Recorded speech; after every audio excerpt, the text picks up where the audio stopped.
자, 오늘 하게 될 내용은 네 번째 시간인데요. 기드온 아비멜렉을 첫 번째 시간에 다루고, 두 번째 시간에 입다 이야기를 같이 나눌 수 있었으면 좋겠습니다. 우선 기드온 이야기는 여러분들 교재 나눠드린 거에 보면 9페이지가 있죠. 9페이지에 가서 보시면 전체 사사기의 구조를 그림으로 좀 해놓은 게 있는데, 주제에 초점을 맞춰서 사사기의 구조를 살펴보았을 때에 사사기 전체 이야기의 한가운데 핵심 메시지가 기드온과 아비멜렉 이야기에 담겨져 있다라고 말씀을 드릴 수가 있습니다. 근데 기드온과 아비멜렉 두 사람 이야기에 있어서 핵심 주제는 왕이라는 왕권과 관련이 있습니다. 그래서 기드온 이야기에서 왕이라는 컨셉이 대단히 중요하게 부각되고 있기 때문에 기드온 이야기를 읽으실 때에 왕이라는 주제를 놓치시면 곤란한 부분이 생기고요. 그래서 기드온 이야기의 마지막에 8장 23절에 가면 기드온이 이제 백성들과 기드온이 이야기를 나누면서 22절에 당신이 우리를 구원하였으니까 당신과 당신의 아들과 아들들이 왕이 되어서 우리를 다스려 주십시오, 이렇게 이야기를 하니까 기드온이 No, 안 돼, 하나님이 우리를 다스리실 거야 라고 이야기하는 대목이 나옵니다. 그게 기드온 이야기의 핵심이고, 사실은 제가 성경 사사기 세미나 하면서 주제를 여호와께서 다스리시리라 이렇게 정했잖아요.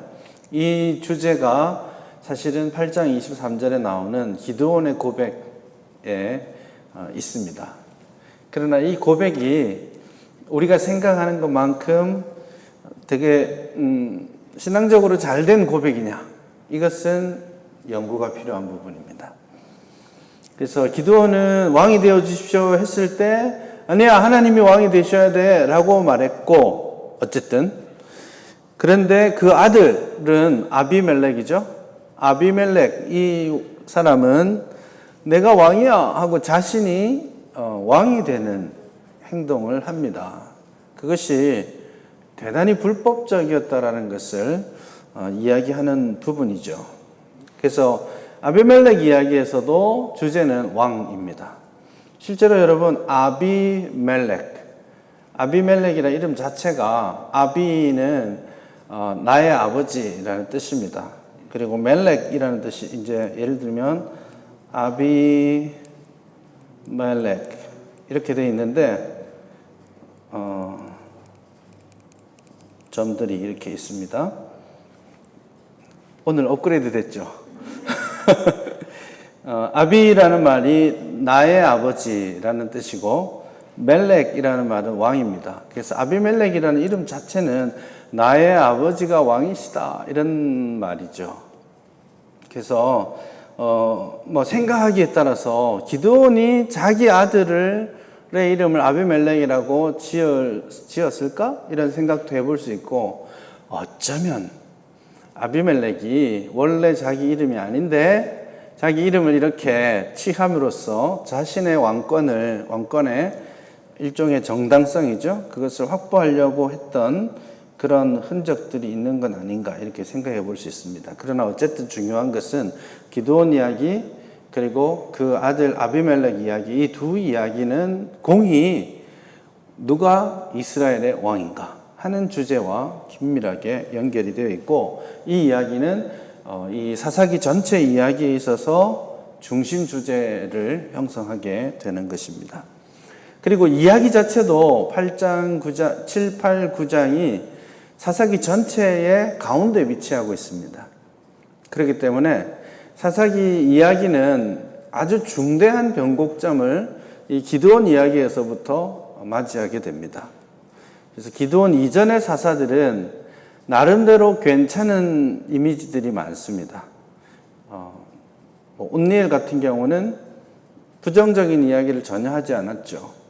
좀 아이러니하지만 여자도 나타나고 그렇긴 했지만 그 사람들의 성향들이 그렇게 부정적으로 강조되어 있지는 않아요. 그런데 기드온 이야기는 이 긍정과 부정을 다 같이 가지고 있습니다. 그래서 이 기드온 사사부터는 반쪽짜리의 모습을 가지고 있고, 기드온 이야기가 끝이 나고 그 다음 입다 이야기로 가죠. 그러면 부정적인 이야기가 훨씬 더 많이 나옵니다.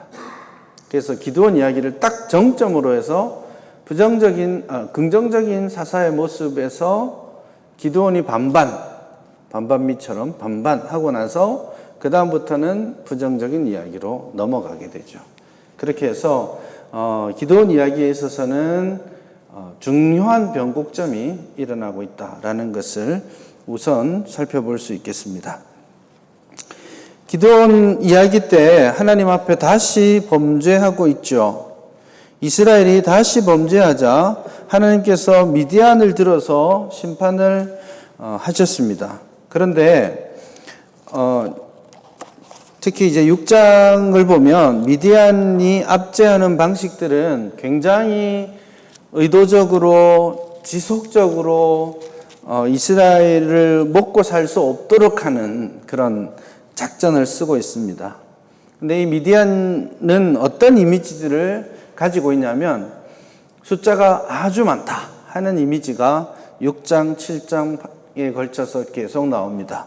그래서 미디안 이야기를 하면 예를 들면 6장 5절에 가면 그들이 짐승과 장막을 가지고 올라와서 메뚜기 떼같이 많이 들어오고 그 사람과 낙타가 무수하다.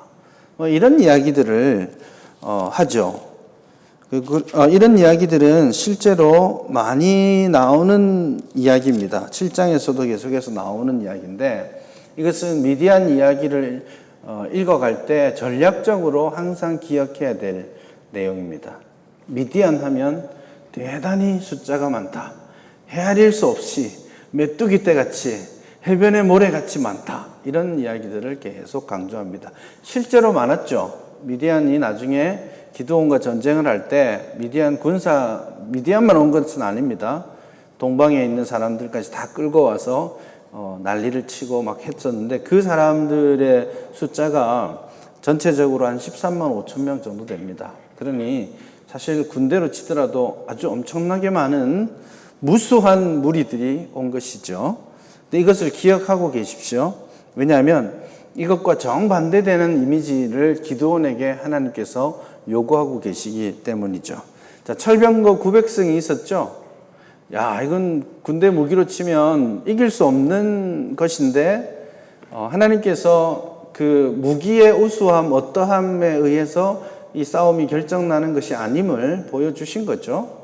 마찬가지로 엄청나게 많은 무수한 무리들이 이스라엘을 압제하고 있지만 이스라엘의 승리는 미디안의 숫자가 많다라는 것에 의해서 결정되는 것이 아니에요. 이게 대단히 중요한 접근 방법입니다. 이게 나중에 예를 들어서 하나님께서 왜 숫자가 너무 많다, 줄이자 이런 이야기를 하시는지를 이해하게 되는 것이죠. 미디안의 압제 방식은 독특합니다. 그래서 막 씨를 뿌릴 때부터 와가지고 자기 짐승들까지 다 데리고 와가지고 아라비아 유목민들 친구들 다 데려와서 가사까지 내려가죠. 그러니까 여러분 지도를 보시면 이쪽 미디안에서 와서 동에서 설을 관통해서 해안 평야까지 쭉 다 끌고 온 것이죠. 적당히 뺏어가는 게 아니고 어떤 시점에 와서 뺏어가는 게 아니고 아주 지속적으로 착취를 하는, 그래서 먹고 살 길이 없는 그런 상황을 연출하고 있는 것입니다. 그래서 미디안의 압제가 아주 오래되지는 않았지만 그러나 이 미디안이 지금 하는 행동들은 그 이전에 어떤 외적들보다 훨씬 더 심각하게 이스라엘의 삶을 영향지었던, 그래서 그들과의 만남이 싫어서 이 백성들이 자기 집을 버리고 막 산으로 가서 동굴로 가서 이렇게 살고 그런 모습이 나오고, 심지어 기드온조차도 타작할 때 어디에서 타작을 하죠? 포도주 틀에서 타작을 하잖아요. 그래서 포도주 틀에서 타작을 하는 기본적인 이유는 몰래 하겠다라는 의도가 있는 것입니다. 포도주 틀은 대체로 옛날 영화에 나온 적이 있는데 그 영화 이름이 생각이 안 나고 어떤 거냐 하면 이렇게 예를 들면 하나의 홀을 만들어 둡니다. 그 시멘트로 지금은 시멘트입니다. 이 정도 한 1m, 1.5m 사이에 두고 이렇게 두고 밑에 구멍을 내놔요. 그리고 거기 이제 포도를 수확해서 다 올려놓고 사람들이 가서 밟죠. 밟으면 그게 이렇게 즙들이 밑으로 빠져서 더 낮은 지대로 가면 거기서 이제 포도즙을 수확을 하게 되는 건데 이게 높지 않아요. 한 요 정도 되는 거니까 기드온이 가서 포도즙 그 틀 안에서 밀을 이렇게 까고 있는 모습을 한번 상상해 보십시오. 근데 사실 숨어지는 이제 키가 아마 기드온이 150은 넘었겠죠. 확률적으로 더 넘었겠죠. 그런 상황이기 때문에 아마도 기드온이 사실은 자신을 숨길 수 없는 곳에서 어정쩡하게 탈곡하고 있는 그런 모습을 보입니다. 그래서 가능하면 숨기고자 하는 그런 의도들이 실제로 거기에 존재했던 부분이죠. 그렇게 그 고난이 계속되자 하나님께서 그들이 부러지셨을 때에 하나님께서 그 다음 패턴으로 구원자를 보내주시는 것이 맞겠죠. 그런데 본문은 구원자를 보내주시기 전에 선지자를 먼저 보내십니다. 그래서 그것이 중요한 부분이 되겠습니다. 이게 이제 중요하게 패턴이 깨지는 부분이죠. 이스라엘이 미디안의 압제로 인하여서 고난 가운데 핍박 가운데 기도를 하니까 하나님께서 구원자를 탁 보내주시는 것이 지금까지의 패턴의 반복이었는데 이제는 하나님께서는 한번 접기 시작하시는 거죠. 선지자를 보내주셔서 내가 너를 이집트에서부터 구원해내지 않았느냐, 어려울 때 도와주지 않았느냐 하는 이야기를 먼저 하십니다. 자, 그러면 이 압제, 눈물의 원인이 어디에 있는 것입니까? 하나님께서 구원하여 주시지 않았기 때문인가요? 이스라엘의 범죄 때문인가요? 이것을 아주 분명하게 말씀하시는 것입니다. 그래서 너희들이 내 목소리를 듣지 않았기 때문이 아니냐라고 하나님께서 먼저 선지자를 통해서 책망을 하시죠. 그리고 나서 아직은 견딜만한 것은 그리고 나서 하나님께서 이 하나님의 사자를 다시 기드온에게 보내시죠. 그래서 기드온에게 보내셔서 기드온을 하나님의 사명자로 부르시는 그런 내용입니다. 자, 여기서도 달라진 것이 있습니다. 앞에는 누구를 불렀다 하고 그 사람이 짠 하고 나타나는 이야기죠. 자, 그런데 이 기드온 이야기에서부터는 부르는 이야기들이 자세히 나오기 시작합니다. 그래서 하나님께서 불렀을 때 기드온이 이야기하고 있잖아요. 하나님과 응답하고 대화하는 장면들이 나오고요. 11장에 가서 입다 이야기는 하나님이 부르시는 이야기도 없는데 튀어나오고 있습니다. 이것도 대단히 중요한 변화죠. 13장에 삼손을 부르실 때에도 하나님께서 삼손을 부르시는 삼손이 태어나는 과정의 이야기를 13장 전체에 걸쳐서 하죠. 그래서 이것이 이 기드온 이야기에서부터 이 패턴이 변화되고 있다는 것을 보여주는 대목입니다. 하나님께서 기드온을 불러주셨을 때에 기드온의 반응이 좀 그렇고 그렇습니다. 하나님의 사자가 착 불러주셨을 때에 너 가서 어떻게 해라 이렇게 했을 때 기드온이 예 알겠습니다 이렇게 하면 좋을 텐데 그렇지 못한 모습을 기드온이 보여주고 있습니다. 하나님이 기드온을 부르십니다. 그리고 사실은 좀 애매한 표현들이 들어 있습니다만 예를 들면 11절에 가면 여호와의 사자가 아비에셀 사람 요아스에게 속한 오브라에 이르러 상수리 나무 아래 앉아 있고 기드온이 포도주 밀을 포도주 틀에서 타작하고 있는 모습을 이제 설명하고 있는 것이죠. 그리고 12절에 보면 여호와의 사자가 기드온에게 나타나셔서 큰 용사여 여호와께서 너와 함께 계시도다 이렇게 되어 있잖아요. 아주 낯선 장면입니다. 아까 설명했듯이 기드온은 지금 뭐 하고 있어요? 어정쩡하게 자기보다 낮은 담벼락 안에서 숨지 못할 그곳에서 밀 까고 있는 거예요. 막 그렇게 까고 있을 때 하나님의 사자가 큰 용사여 하고 부르시는 거죠. 느낌이 맞습니까? 이 큰 용사라는 말이 아주 어색한 말이 되어 있는 거죠. 아이러니와 같습니다. 그러면 여러분 여기서부터 착각하시면 안 되는 것이 기드온을 하나님이 큰 용사라고 부르셨으니까 기드온은 정말 용장이었을 거야. 이렇게 생각하실 필요는 없습니다. 왜냐하면 큰 용사인 이유는 뭘까요? 큰 용사인 이유는 기드온이 잘 싸우고 용장이기 때문이 아니라 하나님께서 함께 하시기 때문입니다. 그래서 우리가 번역을 큰 용사여 여호와께서 너와 함께 하시도다 이렇게 번역을 해놨지만 읽기 좋게 한 것이죠. 실제로는 주께서 너와 함께 하신다 큰 용사여 이렇게 말씀하시는 대목입니다. 어순이 달라져 있는 거죠. 그 말은 기드온의 큰 용사의 근거가 기드온의 어떤 파워, 전투 능력 이런 것이 아니라 하나님이 함께 하심에 있는 거예요. 그래서 이 큰 용사라고 불린 것이 너무 어색한 상황인데도 불구하고 이 이야기가 맞는 것이죠. 그래서 기드온은 용사로서 준비된 인물이 아니다라는 것을 6장에서 계속해서 보여주고 있습니다. 7장 중반부까지 기드온의 아주 트리플 A 성격 있잖아요. 아주 소심하게 걱정하고 두려워하는 전쟁하러 나갈 수 없는 자신을 찾기 위해 노력하는 그런 모습들이 실제로 기드온에게 나타나고 있죠. 그럼에도 불구하고 기드온이 용사인 것은 지금 그를 하나님께서 부르셨고 하나님께서 그와 함께 하시기 때문입니다. 자, 미디안과의 전투에서 기드온이 이깁니다. 이유는 뭘까요? 잘 싸워서인가요? 아니에요. 하나님이 함께 하시기 때문입니다. 이게 핵심 이슈가 되는 것이죠.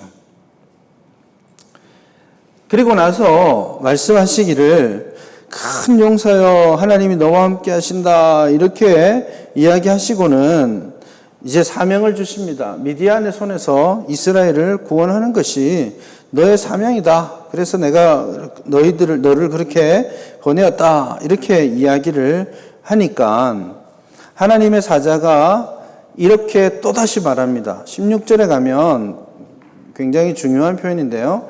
여호와께서 그에게 이르시되 내가 반드시 너와 함께 하리니 이거 먼저 나왔죠. 내가 미디안 사람 치기를 어떻게 한다고요?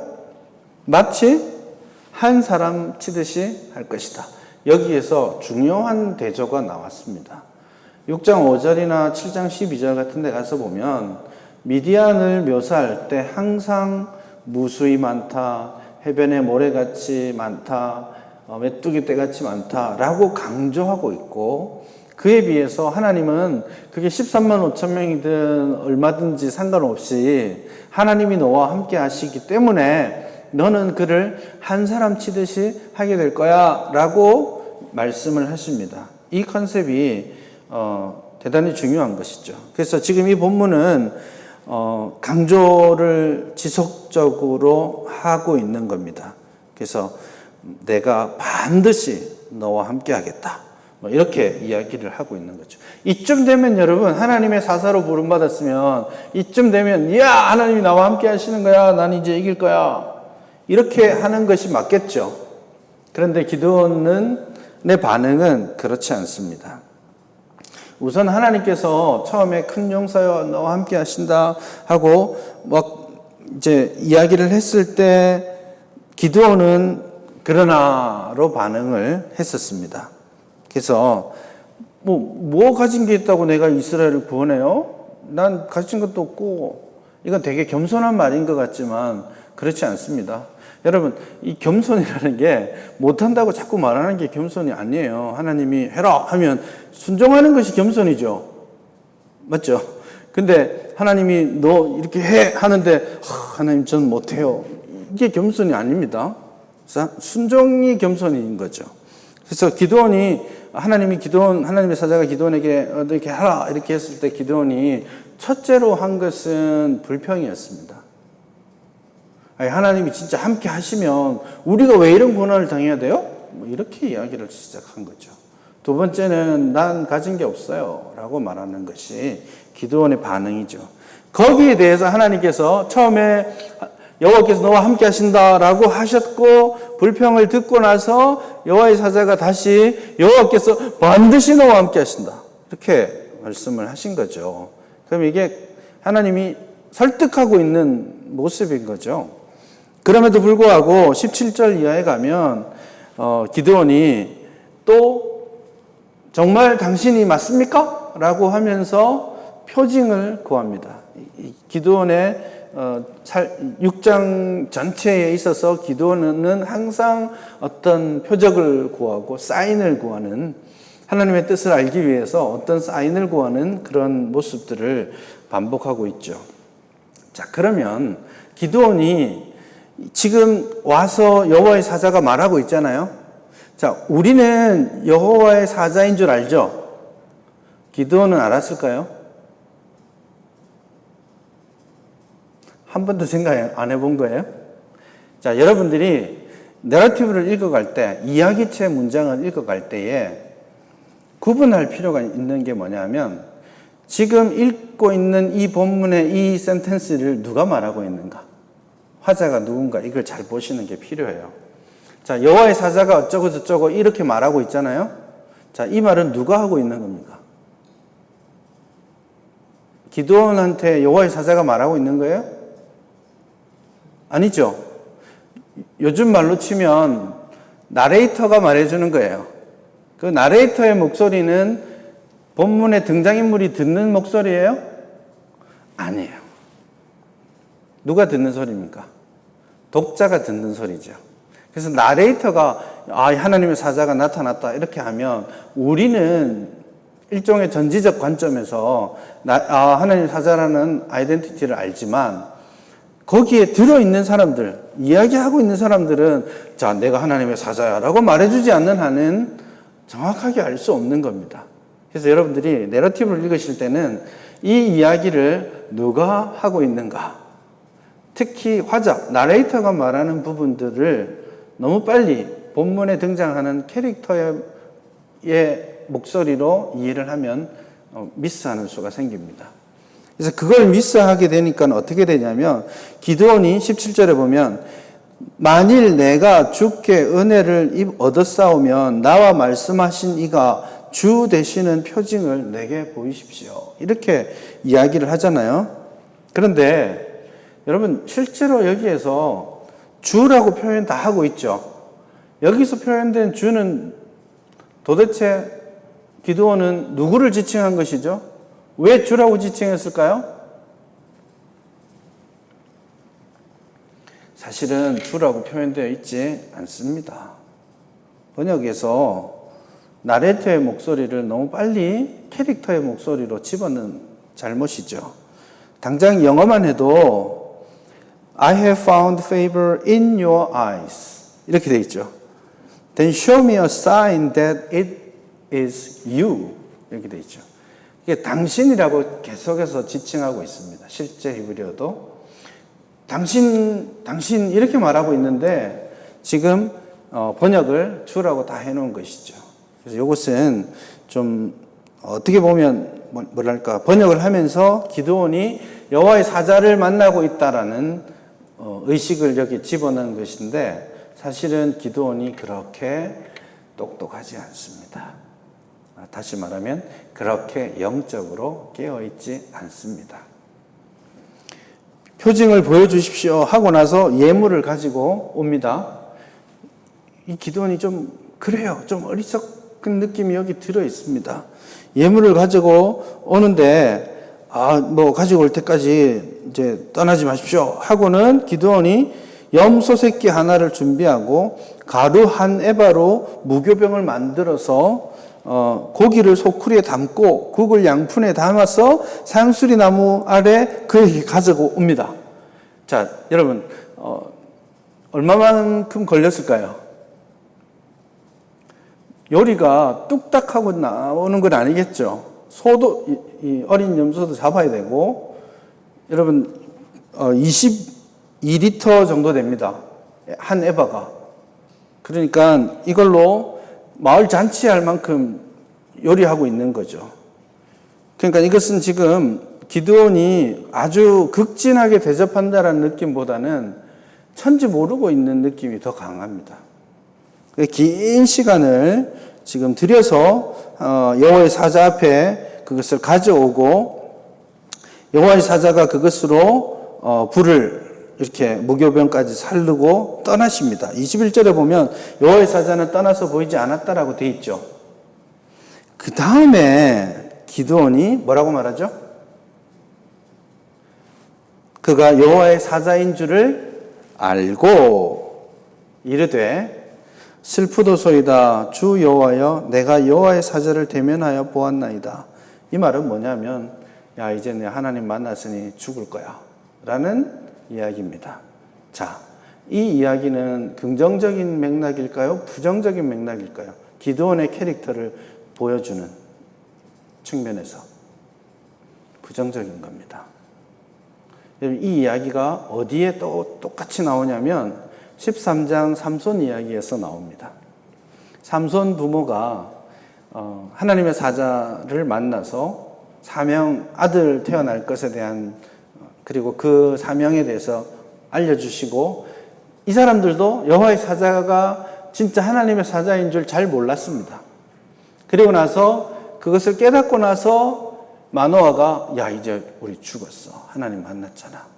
이렇게 이야기하니까 마노아의 부인이, 여보, 아니 우리가 보고 죽을 거면 우리한테 뭐 때문에 아들 낳는다고 사명을 주겠어요? 이렇게 이야기를 하잖아요. 영적 무지를 드러내는 표현입니다. 그렇기 때문에 기드온이 지금 앞에서 당신이 주이신 것을 알게 하옵소서, 이게 어떤 믿음의 표현이라기보다는 어떻게 보면 천지 모르고 지금 자기가 지금 누구하고 이야기하는지조차도 모른 채 이 사명을 듣고 거기에 대해서 불평하고 있는 그런 모습인 것이죠. 그리고 심지어 여호와의 사자인 줄을 깨닫고 난 이후에도 기드온은 어떤 영적인 부분에 있어서 하나님의 뜻을 제대로 알지 못하는 그런 모습을 보여줍니다. 그렇게 하고 나서 보면 22절의 말도 어떤 사람들은 좀 더 부정적으로 봅니다. 22절에 기드온이 여호와의 사자인 줄 알고 이제 죽겠다 이렇게 말하니까 23절에 보면 여호와께서 그에게 이르시되 너는 안심하라, 두려워하지 말라, 죽지 아니하리라 하시니라. 여러분, 이 말은 누가 한 말이죠? 어려운 건 아니죠. 여기 보니까 여호와께서 그에게 말씀하셨다라고 되어 있잖아요. 왠지 눈에 보이는 답을 하면 틀릴 것 같은 느낌이 있어요. 여호와께서 말씀하신 거죠. 너 죽지 않을 거야. 자, 그러면 학자들이 고민하는 건 뭐냐면 21절에 여호와의 사자가 표징을 보이고 어떻게 하셨죠? 떠나셨죠. 보이지 않죠. 22절서부터는 기드온 혼자 하는 이야기예요. 누구랑 이야기하는 게 아니고 하나님의 사자는 이미 떠났죠. 그렇기 때문에 이 23절의 이 이야기조차도 어쩌면 기드온이 혼잣말하고 있는 거 아닐까? 이런 추측을 하기도 하는 거예요. 뭐 이더웨이 그것이 아니어도 큰 문제는 없지만, 그렇게까지 생각하는 사람들의 마음속에 들어있는 건 뭐냐면, 지금 이 6장에서 기드온이 영적 거장이나 용사로서의 모습이 아니라 하나님의 뜻과 하나님의 사명을 잘 분간하지 못하는 좀 영적으로 어두운 상태에 있는 그런 사람이라는 것을 암시적으로 더 강조하고 보여주고 있는 것입니다. 그리고 그 밤에 하나님께서 기드온에게 말씀하십니다.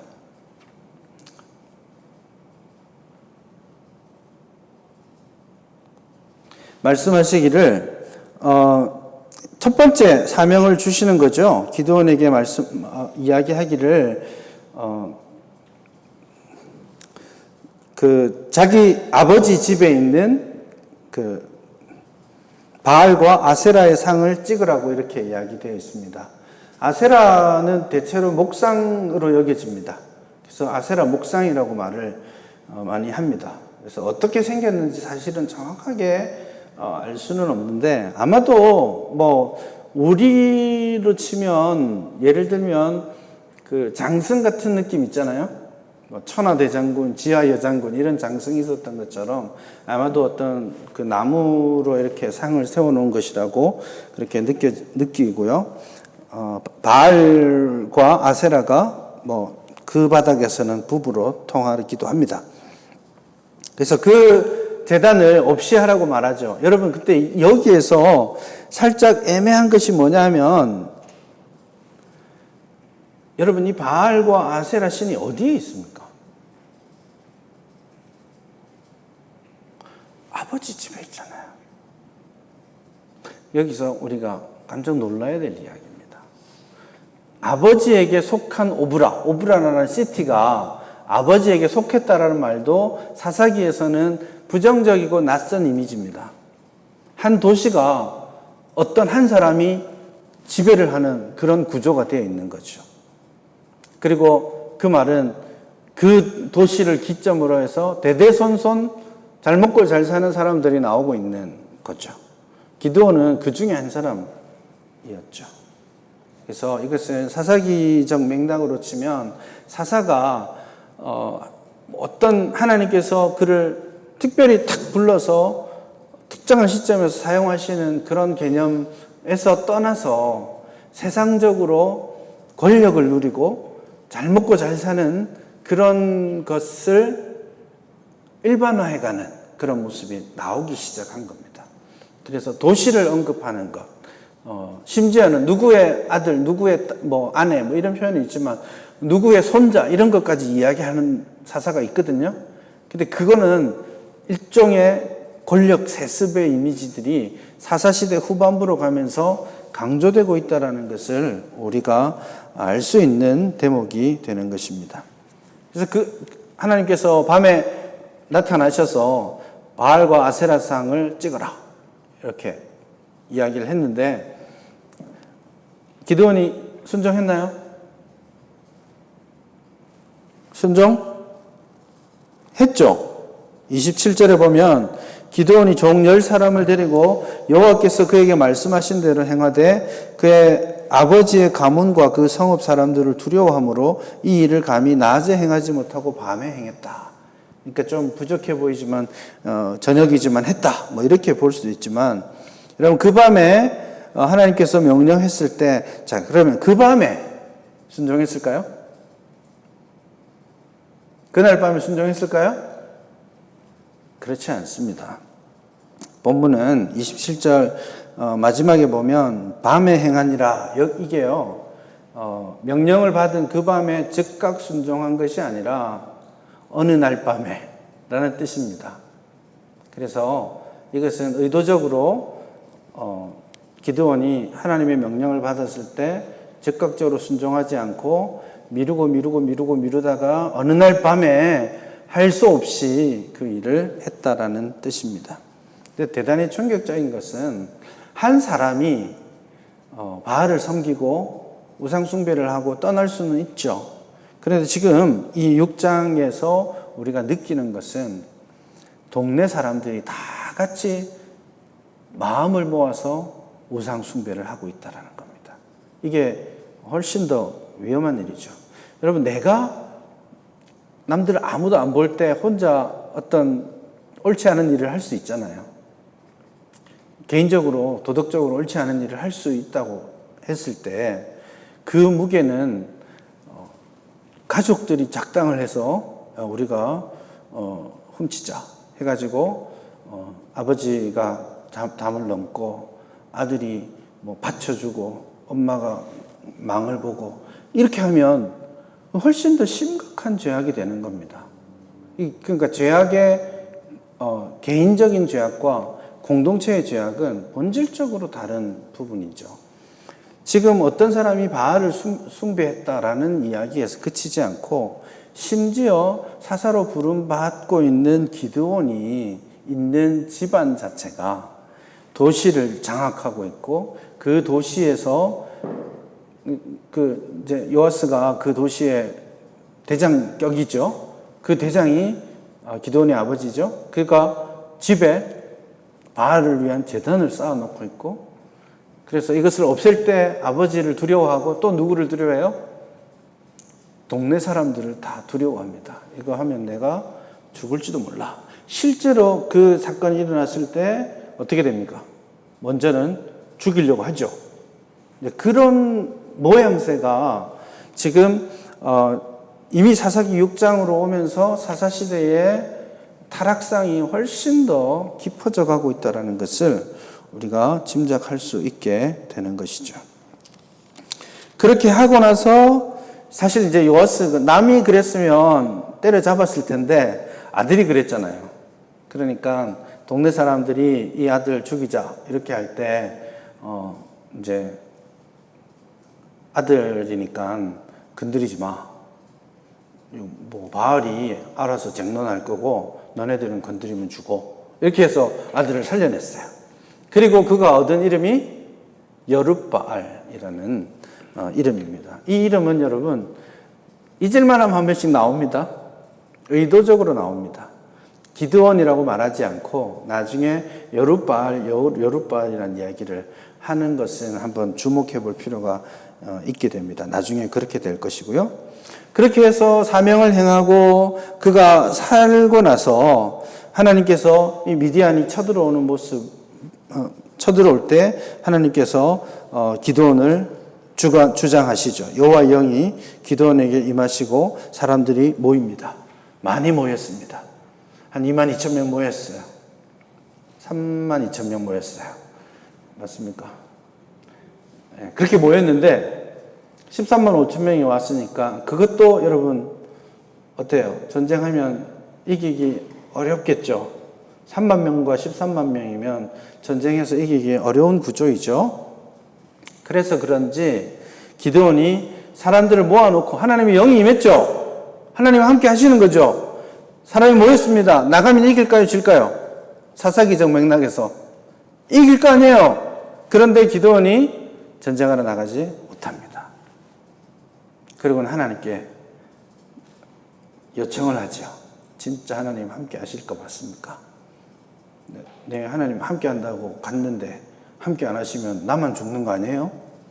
그러니까 하나님이 함께 하시는 표징을 보여주세요. 또 그러고 있는 겁니다. 그래서 하나님께서 표징들을 보여주시죠. 첫 번째 표징이 어떤 거였습니까? 양털 표징이었죠. 그래서 양털에만 물이 있게 하고 들에는 없게 하고 첫날 그렇게 해주셨어요. 그러니까 하나님 한 번만 더 물어봅시다. 이거는 너무 쉬웠던 것 같아요. 원래 여러분 양털을 밤에 들판에 이렇게 해놓는 것은 그 시대로 치면 이슬을 모으려는 일반적인 방식 중에 하나입니다. 그렇기 때문에 바닥이 말라 있는 것은 특이한 일이지만 밤에 양털 뭉치에 이슬이 내리는 것은 일상적인 일이기도 해요. 그렇기 때문에 하나님 제가 하나님 테스트를 너무 쉽게 한 것 같아요. 그러니까 이번엔 좀 바꿔서 양털에는 없고 들에만 있게 해주십시오. 그러면 진짜 하나님이 하신 거라고 제가 생각하겠습니다. 이렇게 했는데 하나님이 또 그것을 들어주십니다. 잘 구한 것인가요? 하나님이 들어주셨으니까 사람들이 이런 것들을 우리 기도의 모범으로 생각하는 경향들이 있습니다. 그래서 하나님 정말 이 사업을 오픈하는 것이 맞다면 이런 현상이 일어나게 해주십시오. 이렇게 하기도 하고 하나님 이러면 하나님의 뜻인 줄 알겠습니다. 이렇게 생각하는 사람들이 꽤 많이 있는 것 같아요. 그러니까 이것은 여러분 이거 다 들어주시는 이유가 뭔지 아세요? 기드온이 어리기 때문입니다. 그런 거 다 들어주면 실제로 하나님이 날 어리게 본다라고 생각하셔야 됩니다. 애들한테 직접적으로 탁탁 하잖아요. 그러나 어른이 되면 부모님의 뜻을 제가 직접 물어보지 않더라도 부모님의 뜻이 무엇인지 미루어 짐작하고 확신하고 그 길을 순종하는 것이 컸구나 혹은 철들었구나 이렇게 생각하는 거잖아요. 근데 이러면 이거고 저거면 저거고 이렇게 하는 건 어린아이적 신앙이죠. 그래서 이것은 우리가 기도할 때 모범으로 따라야 될 것이 아니라 우리가 신앙적으로 어린 시절을 극복하고 나면 더 이상 할 필요가 없는 그런 기도가 되겠죠.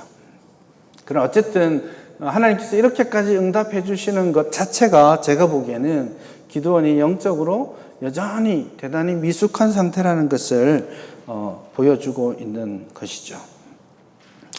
그렇게 해서 하나님께서 표징까지 주셨죠. 그랬는데 기드온이 또 나가지를 못합니다. 이제 사명을 주는데 그 사명을 주시고 나서 하나님께서 기드온에게 전투에 나가기 전에 마지막 중요한 하나의 액션을 취하도록 하시는데 그것이 바로 숫자 줄이기입니다. 32,000명이 모였죠. 이렇게 모여가지고 이제 전쟁을 해야 될 상황이 되었습니다.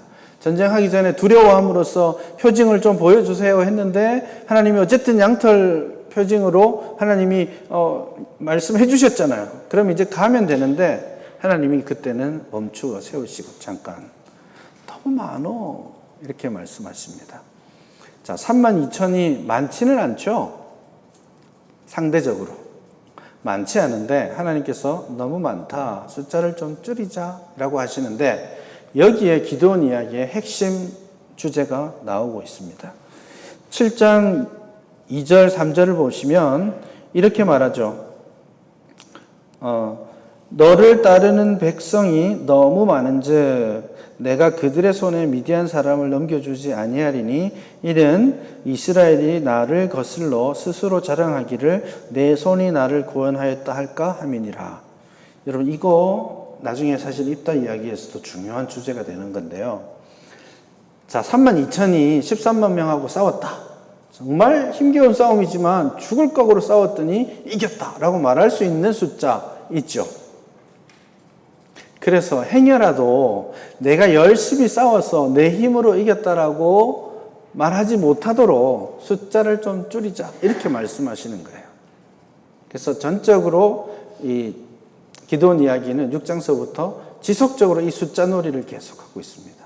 미디안은 말씀드렸던 것처럼 무수히 많다라는 말을 반복하고 있고 하나님은 이스라엘 백성들을 향해서는 숫자를 줄여 이렇게 말씀하시죠. 그래서 22,000명을 먼저 보내고 10,000명이 남아 있습니다. 이제 어떻게 줄일까 하다가 물가에 내려가서 물 마시라고 하죠. 그렇게 해서 남은 사람 몇 명? 300명이 남죠. 이런 300명일까요? 영화 300에 나오는 그런 빨래판 같은 근육질을 자랑하며 일당 100을 터치할 수 있는 이 영화 300에 나오는 이 영화도 실제로는 페르시아랑 스파르타랑 전쟁을 실제 있었던 전쟁을 이야기하고 있는 부분이 있습니다. 자, 이런 이야기일까요? 그냥 우리나라로 치면 제가 예능을 좀 보긴 하는데 김종국 같은 그런 근육 많은 그런 300명이 쫙 남은 거예요? 그런 차원이 아닙니다. 왜냐하면 300명을 뽑는 하나님의 의도는 한 가지입니다. 뭐죠? 숫자 줄이기. 이 300명이 어떻게 물을 마십니까? 대단히 상식적이지 않게 물을 마십니다. 개울이 밑에 있으며 내려가면 물을 어떻게 마시는 게 제일 좋을까요? 아마 이렇게 좀 입으로 마시거나 혹은 지극히 당연하게 무릎을 꿇고 이렇게 떠서 마시겠죠. 그런데 이 300명은 가서 무릎을 꿇지 않고 입을 대지 않고 물을 떠서 이렇게 마셔요. 자, 그럼 물이 흐를까요? 바보 아니에요. 그렇잖아요. 내려가서 물을 이렇게 떠서 먹고 있으니 대단히 어색한 사람이죠. 왜 300명일까요? 그렇게 하는 사람이 적어요. 10,000명 중에 300명밖에 안 됐어요. 근데 하나님이 그를 뽑으신 이유는 작으니까. 근데 우리가 사사기를 보면서 하나님이 사용하셨으니까 훌륭한 사람일 거야, 신앙적으로 위대한 사람일 거야 라는 전제가 있기 때문에 이것을 왜곡해서 해석하는 경향이 있습니다. 그래서 우리가 너무 자주 본문을 모범적으로 볼 때에 이 300명은 하나님께서 특별히 구별하신 뭔가가 있을 거야 라고 생각하니까 어떤 생각을 하냐면 무릎 꿇지 않았다. 그러니까 이 사람들은 그 당시에 바알에게 무릎 꿇지 않은 신앙의 용장들이다, 이렇게 이야기하기도 하고, 그리고 얼굴을 이렇게 땅에 박지 않았으니까 좀 불편하지만 적군이 언제 오는지 몰라서 항상 이렇게 주위를 관찰할 수 있는 전쟁의 용사들이다, 이런 류의 이야기를 합니다. 그런 전제를 하고 교회 안에 이제 소위 말하는 기도의 300용사, 무슨 300 하면 되게 느낌이 강력하고 정말 특전사 같이 준비된 그런 용사들이라는 느낌이 교회 안에 많이 있죠. 근데 이것은 적어도 사사기가 본문이 읽어 나가기를 원하는 방식은 아니에요. 300명을 뽑으신 이유는 나와 있지 않습니다.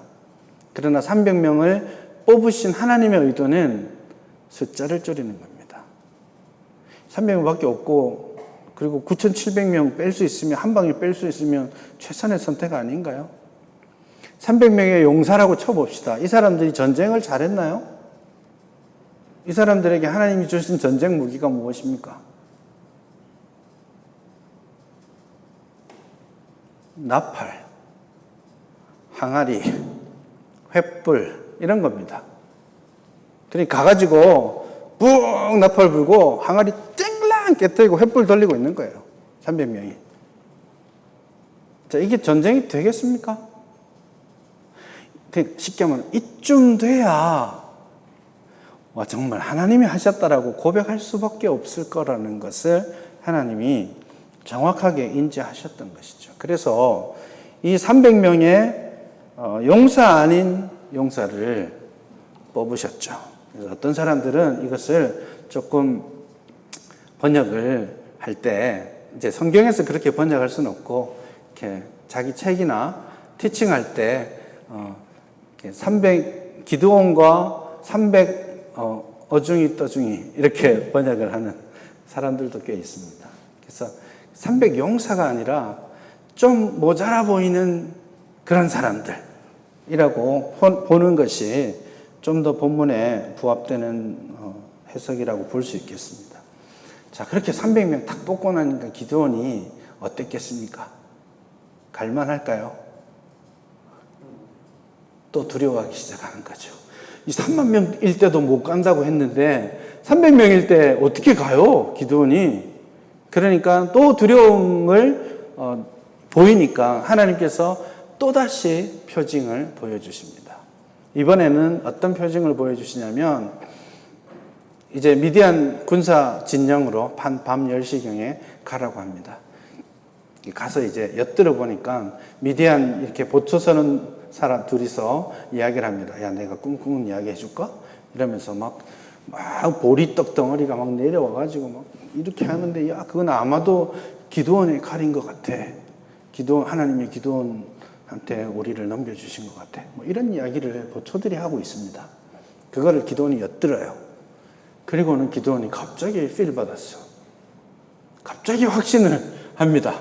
와, 여호와께서 정말 나에게 주셨어. 이 미디안을 나에게 허락하셨어. 라고 확신을 하고 전쟁터로 나아갑니다.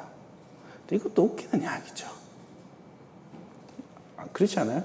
하나님이 이렇게 해라, 이렇게 해라, 함께 하겠다 할 때는 계속 머리 싸매고 있다가, 이 미디안 군사가 뭐라고 그들이 자기들끼리 속닥속닥 하고 있는 이야기 듣고는 확신을 해서 가고 있잖아요. 이게 일관성 있게 지금 미디안 기드온이 하고 있는 게 아닙니다.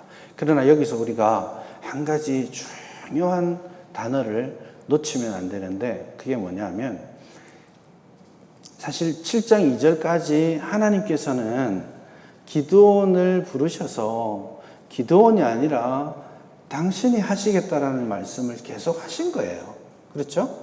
그랬는데 기드온이 엉뚱하게 미디안 군사의 속삭이는 말을 듣고 하나님의 뜻을 확신하는, 좋은 게 아니에요.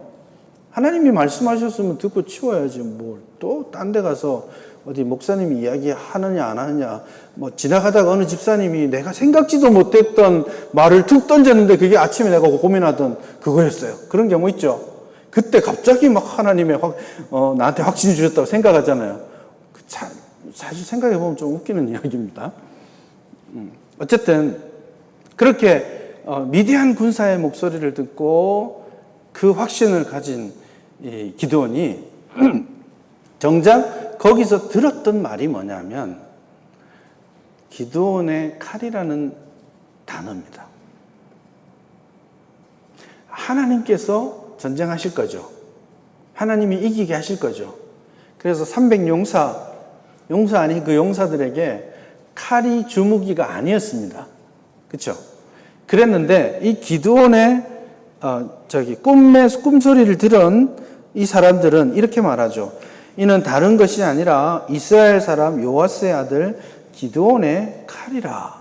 하나님이 미디안과 그 모든 진영을 그의 손에 넘겨주셨느니라. 자, 이 미디안 군사의 이 말을 딱 들으면 누가 싸우는 거예요? 기드온이 싸우는 거죠. 하나님이 그에게 힘을 주셨고 기드온이 칼을 가지고 미디안을 물리치는 것이죠. 거기에 확신을 한 기드온은 가서 하나님이 우리와 함께 하신다라고 300명의 군사들에게 힘을 불어넣어 주면서 이렇게 말합니다. 여호와를 위하라, 기드온을 위하라. 20절에 가면 여호와와 기드온의 칼이다. 이렇게 말합니다. 여러분, 이것은 어떤 의미가 있냐면 앞에는 신의 이름을 말하는 거죠. 뒤에 등장하는 이 이름들은 고대 근동의 문헌에서는 앞에 신의 이름이 나오고 뒤에 나오는 그 사람은 누구냐 하면 왕입니다. 그래서 왕의 용맹함, 이것들을 강조하기 위해서 신의 이름과 자신의 이름을 집어넣는 거죠. 그래서 지금 기드온이 여호와를 위하라, 기드온을 위하라, 여호와와 기드온의 칼이다 이렇게 말하는 것은 자신을 지금 높이고자 하는 의도가 여기에 명확하게 들어있는 것입니다. 그리고 나서 전쟁에 나갑니다. 이 전쟁 이길까요? 당연히 이깁니다. 왜 이겼을까요? 여호와께서 전쟁을 지도하신 것이죠. 그래서 19절 이하에 보면 이 전쟁 이야기를 합니다. 20절에서 사람들이 기드온의 그 요구를 따라서 여호와와 기드온의 칼이다라고 이야기를 막 하는데 22절에 가면 300명이 나팔을 불 때 여호와께서 그 온 진영에서 친구끼리 칼로 치게 하심으로 적군이 도망하여 어쩌고 저쩌고. 주어가 누굽니까? 여호와께서죠. 자, 하나님께서 300명의 군사만으로 13만 5천 명을 물리치실 것이라고 이미 약속하셨습니다. 그리고 실제로 그렇게 하셨습니다. 자, 여기까지가 7장까지가 등장하는 이야기가 하나님의 전쟁입니다. 그런데 이 22절 뒷부분 23절서부터 아주 이상한 모양새가 다시 등장합니다. 하나님께서 승리를 하게 하셨죠. 쫓아내셨습니다. 그러면 하나님께 감사하고 찬양하고 구원을 즐기면 됩니다. 맞죠? 그런데 기드온이 그 다음 액션을 하는데 그 액션은 하나님이 원하지 않으셨던 행동입니다. 자, 7장 2절에 보면 하나님이 야, 너와 함께하는 백성이 너무 많다. 줄여라. 좀 많으면 내가 잘했다라고 말할 거 아니냐. 그러니까 숫자를 줄여. 이렇게 하고 300명 만들어 주셨죠. 억지로 만들어 주셨습니다. 그런데 그 300명으로 전투가 전투에서 이기고 도망치는 그 사람들을 향해서 기드온이 효과적인 전투를 실행하기 위해서 그 순간에 각 지파의 사람들을 불러 모읍니다. 그리고 그 사람들은 주로 어떤 사람들이에요? 주로 하나님이 필요 없어라고 뺐던 사람들인 거예요. 그 사람들을 이제 우리가 승기를 잡았으니까 와라 해서 그 사람들을 불러서 여호와의 전쟁이 아닌 기드온의 전쟁으로 만들어 버립니다. 이것은 기드온이 굉장히 중요하게 실수하고 있는 것이죠. 결국 이 결론은 뭐겠습니까? 이 전쟁의 공이 누구한테 가겠습니까? 그러면 기드온에게 가겠죠. 8장 22절을 보십시오. 8장 22절을 보면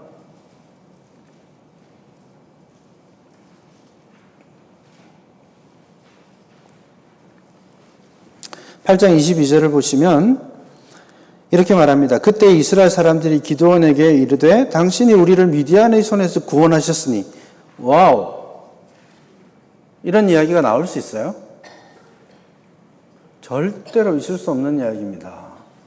당신이 우리를 미디안의 손에서 구원하셨으니 당신과 당신의 아들과 당신의 손자가 우리를 다스리소서.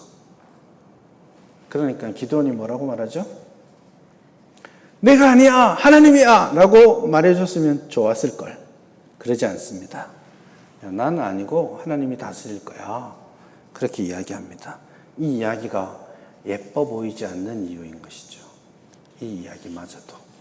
이것이 사사기의 중심 주제를 나타내는 중요한 말이긴 하지만 그 말조차도 기드온에게 있어서는 예뻐 보이지 않습니다. 그 이야기가 8장 전반부를 지배하는 겁니다. 여러분 7장까지 싸움을 하나님이 하십니다. 그래서 계속해서 하나님이 말씀하시고 하나님이 설득하시고 다시 강조하시고 이상한 거 요구하셔도 들어주시고 막 그러잖아요. 근데 8장에 와서 하나님이 등장하지 않습니다. 8장의 전쟁 이야기에서 하나님은 사라지십니다. 일하지 않으세요. 왜냐하면 8장의 전쟁은 기드온의 칼이거든요. 기드온의 전쟁입니다. 사람들을 불러 모았고 자신이 이제는 승기를 잡았을 때 하나님이 하신 일이라고 말하지 않고 자기의 칼로 그 일을 했다라고 주장하기를 원하는 거죠. 그래서 8장에서 기드온의 캐릭터는 아주 급격히 바뀝니다. 많은 군사를 거느렸고요.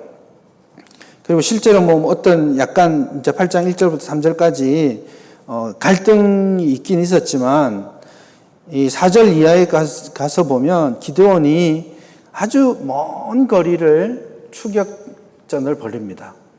그래서 이 미디안의 패잔병들을 잡아서 죽이기 위해서, 특별히 세바와 살문나를 잡아 죽이기 위해서 므낫세 지역에서부터 수십 킬로 넘게 이쪽 요단강을 건너서 숫곳과 분우엘, 여러분 아마 여러분 10페이지인가요? 지도에 보시면 곳 이름들이 나올 겁니다. 숫곳과 분우엘까지 도망치고 있는 사람들을 쫓아가고 있죠. 그러면서 이제 숫곳과 분우엘 사람들을 만납니다. 근데 예를 들어봐요. 5절에 가면 그가 숫곳 사람들에게 이르되 나를 따르는 백성들이 피곤하니 청하건대 그들에게 떡덩이를 주라. 이렇게 말하죠. 이게 아주 별 이야기 같지 않지만 여러분 나를 따르는 백성이라는 말의 뉘앙스는 뭘까요? 그건 이제 4절에서도 마찬가지입니다. 기드온과 그와 함께 한 자. 이 뉘앙스가요, 여러분, 대단히 좋지 못한 뉘앙스입니다.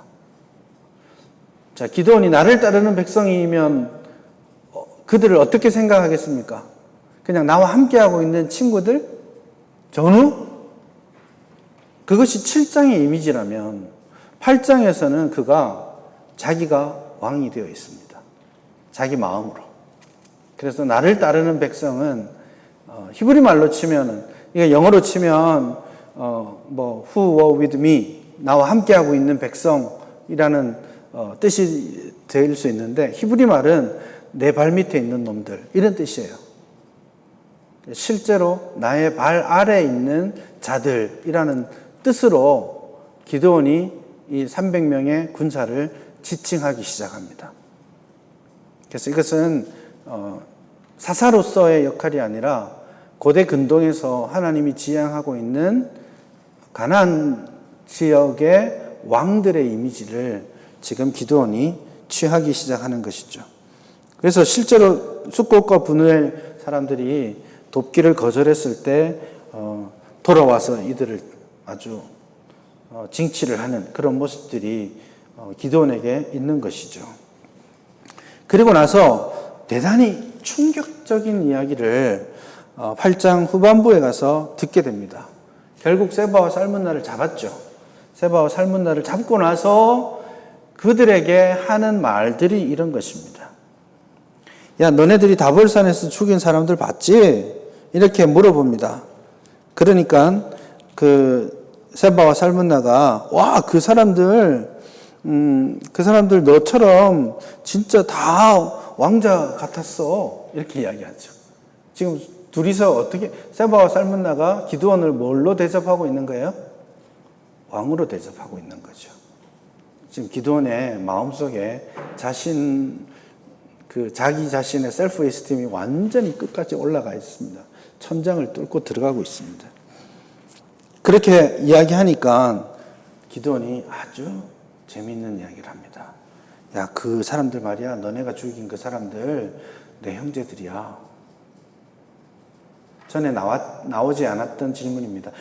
여러분, 이게 문학적으로 치자면 플래시백이라고 해서 뒤에 있는 이야기를 앞에 쭉 이야기를 해다 가다가 뒤에 새로운 정보를 읽고 나니까 앞의 내용도 바뀌게 되는 그런 겁니다. 자, 이 이야기를 듣기 전까지는 기드온이 왜 전쟁하고 추격하는지 우리가 정확하게 몰랐습니다. 그렇죠? 우리가 추정하는 건 뭐였죠? 하나님의 전쟁을 하는 거였죠. 그런데 19절 이하에서 딱 보니까 야, 사실은 내 형제들이야. 너가 그때 살려줬으면 내가 너 안 죽였을 거야. 이건 뭐예요? 이 전쟁을 왜 한 겁니까? 이렇게 멀리까지 왜 추격하고 있는 거예요? 복수하려고.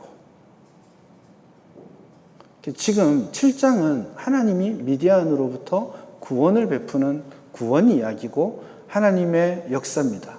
근데 8장은 하나님이라는 이름 자체가 등장하지 않고 결과적으로 이 싸움을 이렇게 힘들게 사람들에게 저주하면서 그렇게 끌고 오고 있는 이유가 뭔지 나중에 알고 봤더니 기드온이 자기 형제를 죽인 적군을 향해서 보복하기 위한 것이 된 거죠.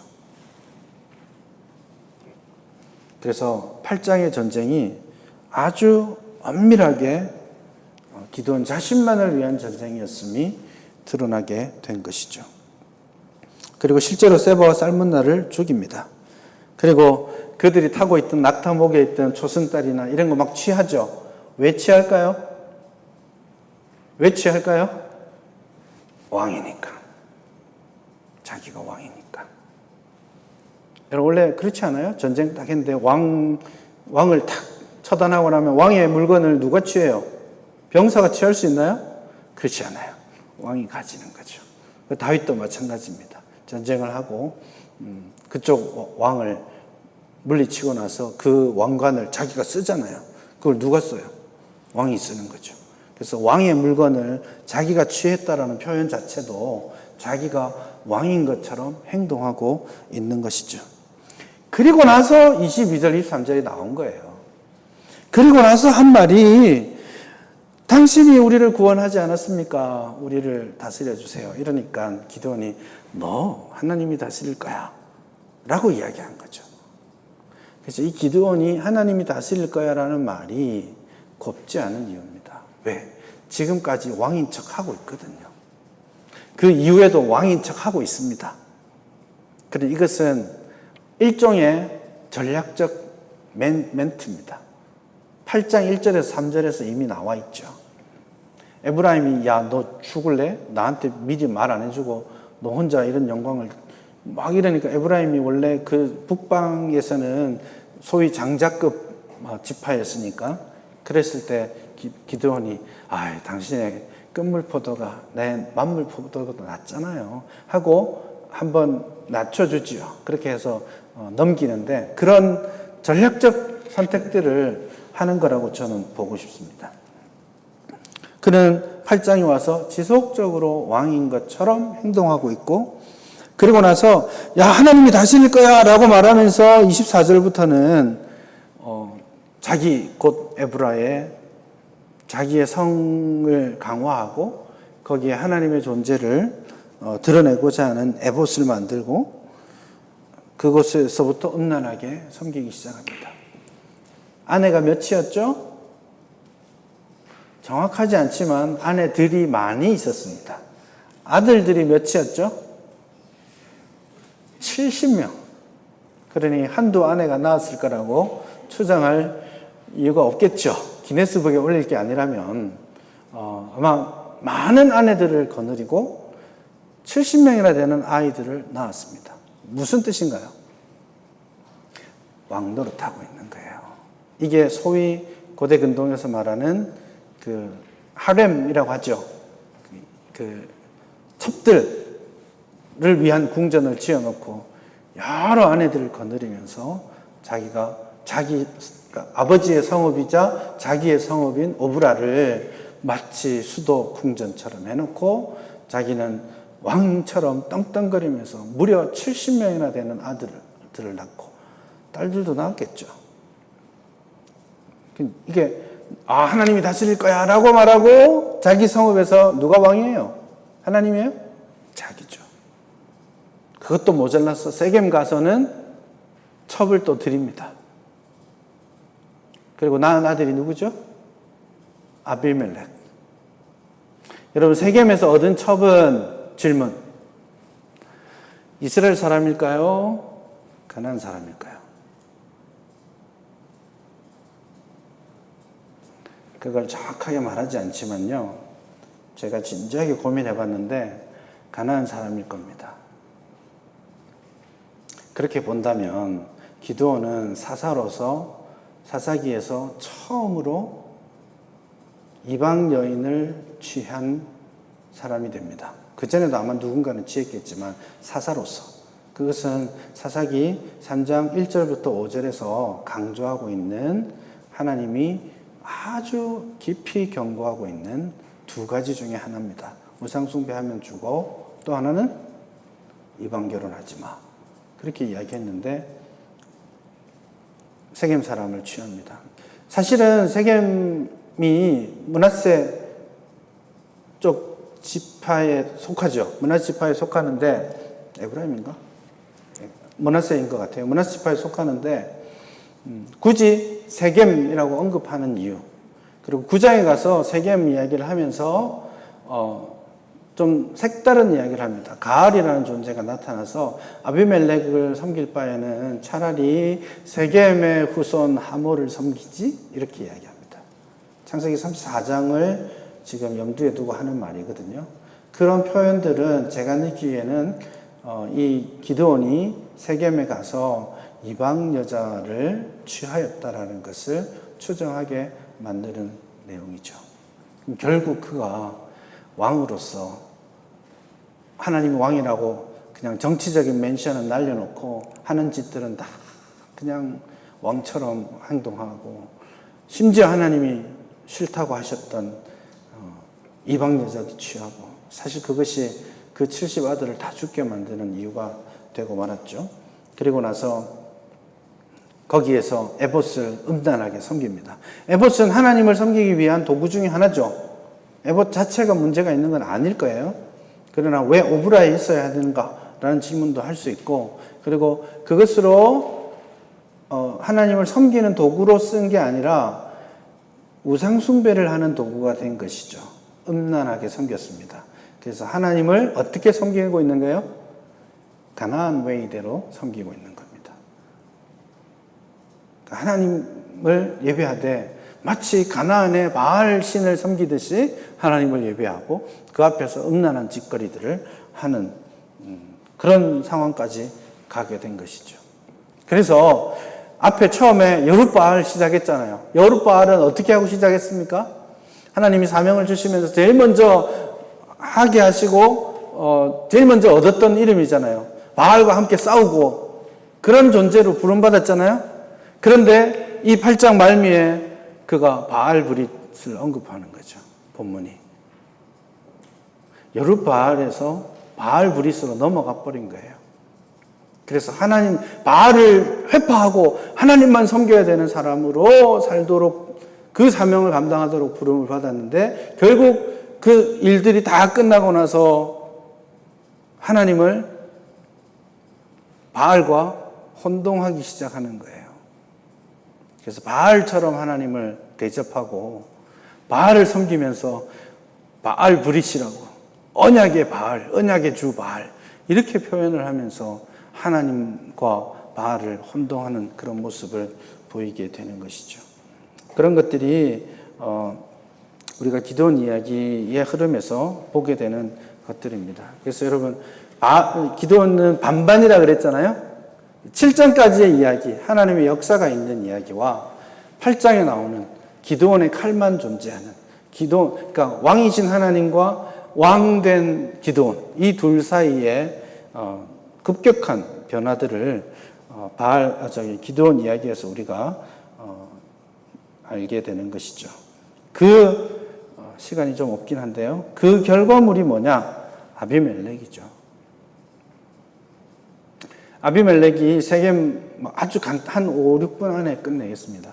아비멜렉이 세겜에서 태어난 첩의 자식이죠. 그래서 쫓겨나서 있다가 세겜으로 가서 우리가 남이가 합니다. 아주 극단적인 이야기를 하죠. 70명한테 다스림을 받는 게 낫니? 아니면 혈육인 나한테 다스림을 받는 게 낫니? 이렇게 이야기를 함으로써 아비멜렉이 세겜과 동맹을 맺게 되죠. 그리고 세겜에서 은 70을 가져오죠. 한 명당 하나씩 70명 죽이잖아요. 그리고 이 세겜 그 은 70은 어디에서 나온 거죠? 바알브릿에서 나오죠. 그것을 가지고 형제들 70을 다 죽입니다. 심지어 한 반석 위에서 죽이죠. 아주 잔인한 반석이 아주 커서 한 방에 다 죽인 게 아니고요. 일종의 표현하자면 아마 재단 비슷하게 이렇게 돼 있고 한 명씩 올려서 의식을 치르면서 순서대로 다 죽인 거예요. 아주 잔인하면서도 대단히 이방적인 방식으로 70명의 형제들을 다 죽게 만들고 마지막 하나 남았던 요담이 저주를 하는 이야기가 9장의 이야기입니다. 결국 9장 이야기의 마지막 부분은 아비멜렉을 향한 하나님의 심판 그리고 세겜을 향한 악행을 하는 세겜을 향한 심판 이 둘이 다 같이 등장하게 됩니다. 그럼 우리가 기본적으로 느낄 수 있는 것은 사사를 통해서 구원하셨죠. 사사를 통해 구원하셨는데 기드온 이야기에 와서는 사사로서 구원도 했지만 심지어 사사가 죽기 전에 이스라엘이 타락하게 만드는 역할을 합니다. 완전히 왜곡되기 시작한 거예요. 지금 패턴은 사사가 죽고 그 이후에 또 범죄하죠. 그렇게 했는데 이제는 사사가 있을 때 사사로 말미암아 범죄하기 시작하는 거죠. 그래서 이미 사사가 살아있는데 이스라엘은 신속히 타락하는 2장 17절의 말대로 신속히 타락하기 시작하는 것이죠.